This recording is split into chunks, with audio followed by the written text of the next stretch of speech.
Then you flip the script on that thinking and realize, oh, the self-sacrifice was a lesson. It's not something I'm stuck in. It was to show me the value of putting myself first and thinking of myself first. So once you see the exact same evidence but come with a different conclusion, you will realize that there was a paradox going on here. Your perception was what the issue was. It wasn't the evidence you were pointing to. Seeing your perception as a thing that's wrong puts you into the realm of the new era, because the new era is based on your perception making your reality and what it is, versus reality shaping your perception. That's the script that we are going to flip. So that fundamental focus of that your relationship to reality and the way you relate yourself to reality, to flip the script to a different perspective with the same evidence, is the quantum shift to a new paradigm, or what we call a new timeline. Simultaneously, like I said, the sun is currently conjoining the south node at 6 degrees with a 1 degree orb. That means that there's something the heart is holding on to, 1 degree. There's something about the heart that it's holding on to. The heart might be holding on to a wish and expecting that wish to be granted in its own way, the way it wants it to be granted. And see, that's the one thing about the matrix. Whatever you wish for, you will get. But the matrix decides how it will be granted. And it's always outside of our box. So this makes us even more sovereign than we were before.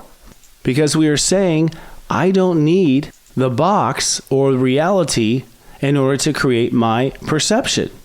I am sovereign from reality. I operate in a different realm, the realm of creation.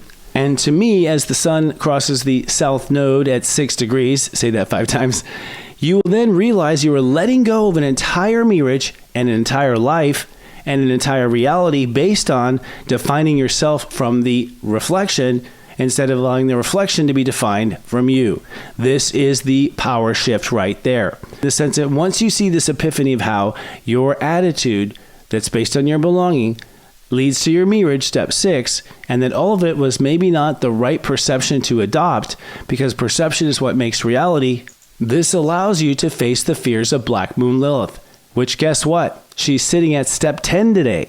That's the step number that we will have the lunar eclipse next Tuesday, where we go ahead and manifest the, first of all, release of that old perception, those old values, step 10, that old manifestation path of your inner life, step 10, and swap it out for a new perception of yourself that is independent of reality. You perceive on your own, regardless of what reality is saying or pointing towards.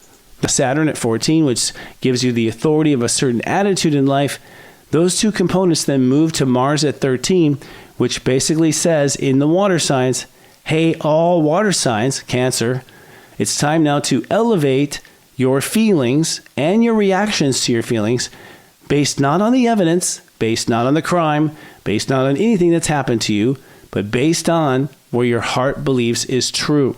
What your heart believes, 1-3, will tell you the belonging of where that ego ought to respond or not respond. So it's a major emotional maturity is what happens with this Grand Trine of water. These 3 water parts of yourself end up going to a higher level. Your authority with Saturn, your creativity with Venus and Scorpio at 8, and I'll put it even more simply. If you respond to the emotional triggers of your daily life the same way you always do, you're going to be in trouble. Mostly because you will feel troubled.